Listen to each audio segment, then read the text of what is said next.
A Southern Kentucky man who admitted to killing his girlfriend's toddler is on his way to prison.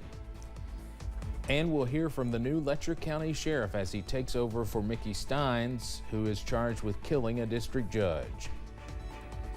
And we have a frost advisory, a freeze watch, and a freeze warning in effect for portions of the viewing area. Details in a few minutes. Mountain News, first at 4, continues.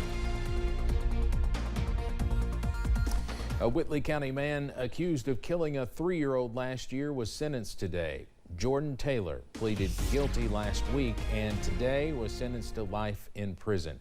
Taylor admitted to causing what police and prosecutors called horrific injuries to his girlfriend's daughter, Amora Smallwood. That crime happened in a Corbin home in February of last year. The guilty plea meant Taylor avoided the possibility of a jury giving him the death penalty. And today, at the end of the hearing, Taylor's attorney questioned if the death penalty would have been a legal option because of Taylor's IQ. What I think this also reflects is that rather than Jordan being a monster, Okay, I'm done. You're remanded to the Custody Department of Corrections. Gentlemen, escort him out of my courtroom. Thank you, Judge. He is a monster. The victim's mother, Alexandra Ward, is still facing charges in relation to the crime and will face a jury trial in March of next year.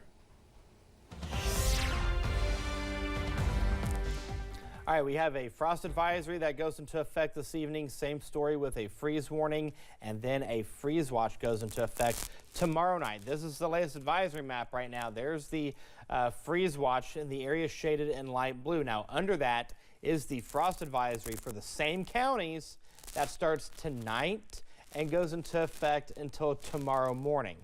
Then you have the freeze warning in effect for Lawrence County. Again, starts tonight, then goes until tomorrow morning. And then the freeze watch starts at midnight tomorrow night and goes until Thursday at 10 a.m. So a lot of moving parts over the next 48 hours. So we'll do our best to make sure we decipher and decode this information and give you the first alert. Right now, it is just dreary and chilly out there. Temperatures right now in the 40s and 50s, low 40s towards Wise, 43 in Clintwood. Pikeville's at 44, 50 is the current temperature in Manchester, 45 is the current temperature in London as well as Hazard. We are seeing rain on live pinpoint Doppler radar. Now the question is, when will that exit out and when will we warm up? I'll have those answers in the first alert forecast in a few minutes. Steve. All right, Eric, thanks. Former Letcher County Sheriff Mickey Steins, who's accused of killing District Judge Kevin Mullins, says the shooting was unplanned and happened in the heat of passion. People magazine reports his defense will seek a manslaughter charge because of, quote, extreme emotional disturbance. The shooting happened in Mullins' chamber in September. Steins has pleaded not guilty and retired as sheriff. The case is being heard now by a grand jury. A new Letcher County sheriff is now on patrol, finishing former Sheriff Mickey Steins' term. WYMT's Chandler Wilcox talks with Letcher County native Billy Jones, who is working to guide the community through a tough transition. Billy Jones is not a stranger to Letcher County. He is from Blackie and has spent the last few years serving as a school resource officer at Letcher County Central High School. After meeting with Judge Executive Terry Adams, who appointed him, Jones says he knew to step up for the community. You don't like to take advantage of bad situations, but you know, when you're called upon, you have to step up and do your best. And we're going to do our best for the citizens of Letcher County to get back to what we do best, and that's serving them and getting new people in place. Jones says they are working to hire more deputies. The sheriff also urges the public to stay patient as they make this transition into new leadership. In Letcher County, Chandler Wilcox, WYMT Mountain News. Officials have also increased security at the Letcher County Courthouse. We'll hear what those measures are and hear Billy Jones's message to the community at 6. The U.S. Supreme Court made a decision involving guns today. That decision says a Pennsylvania law that bans people younger than 21 from carrying guns will remain in place. 3 plaintiffs challenged the law on the grounds of self-defense. A lower court overturned the state law, citing the Second Amendment. Pennsylvania officials took the case to the Supreme Court.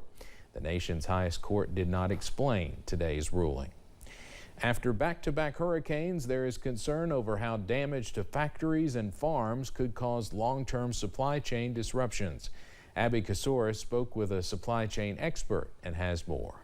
The things that we use and consume in our life may come from around the corner, or they may come from around the world. Chris Gaffney, supply chain expert, says Hurricane Helene followed by Hurricane Milton have created some glaring immediate shortages like gas or a rush for flashlights. The help isn't coming fast enough. Asheville-based grocery chain Ingles closed nearly a dozen of their locations in the South, flooding at their distribution center, impacting what can be sent all over the Southeast. That's hundreds of stores that serve, for sure, us in North Georgia, all the way into the Atlanta market. Long-term crop loss could have you paying more in stores. Georgia pecan trees flattened, peanuts waterlogged, cotton soiled, and millions of acres of timberland leveled. The overall construction market, lumber, those type of things, skilled trades.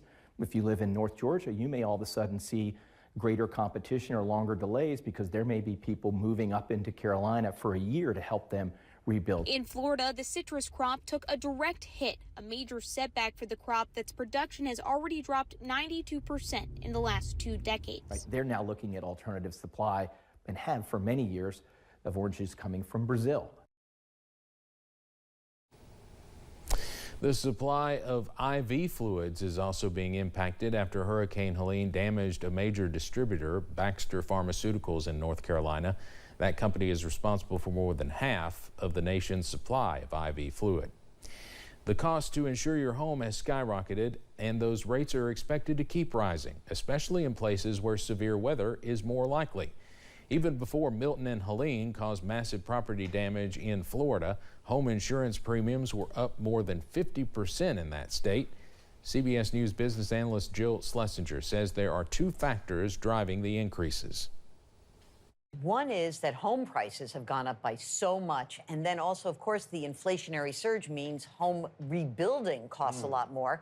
Add to that climate change, those events are so frequent now, and the insurance company said in order to actually insure people properly, we have to raise the premiums, and that accounts for this massive 50% increase across the board. Schlesinger says home buyers should consider the climate risks when purchasing a home. Zillow has introduced a new tool also measuring climate risk factors. The list of the most expensive U.S. zip codes is out, and it is not 90210. 94027 tops the list again for the 8th year in a row. That's Atherton, California. The median price of homes sold in 2024 in that community is nearly $8 million. It is followed by 2 New York zip codes in the Hamptons, where median home prices are nearly $6 million. Property Shark conducted the survey based on closed residential sales, not list prices. Starbucks is cutting back on promotional offers through its mobile app to get customers to pay full price for its beverages. It's part of new CEO's strategy to reposition Starbucks as a premium brand. The move will also reduce the strain on employees who get flooded with work when promotions are advertised. There will not be any broad holiday offerings this season, as the company instead plans to promote seasonal drinks through advertising. The Appalachian Arts Alliance took over the airwaves of WSGS in Hazard today for its 5th annual Radio Day. The Appalachian Arts Alliance uses the day to showcase talent while also raising money for Art Station programming. Before hitting the 1-hour mark, Radio Day already had raised more than $5,000. Executive Director Tim Deaton says it's an exciting day. And some of that's because our incredible board members and committee members do a lot of groundwork before Radio Day to help drum up some of that support. But then some people just want to help and support what we have going on down there. If you would like to donate, you can find links and ways to support the Art Station in this story on our website. Coming up on First at 4, if you like ranch with your fast food, you're in for a treat. We'll explain how a popular fast food chain and ranch maker are teaming up to make all of your dipping dreams come true. And those temperatures, they're going to dip well below freezing across portions of eastern Kentucky. Advisories go into effect later on tonight. Overnight lows will be near freezing, but a gradual warm-up is in store for the weekend. Details in a few minutes.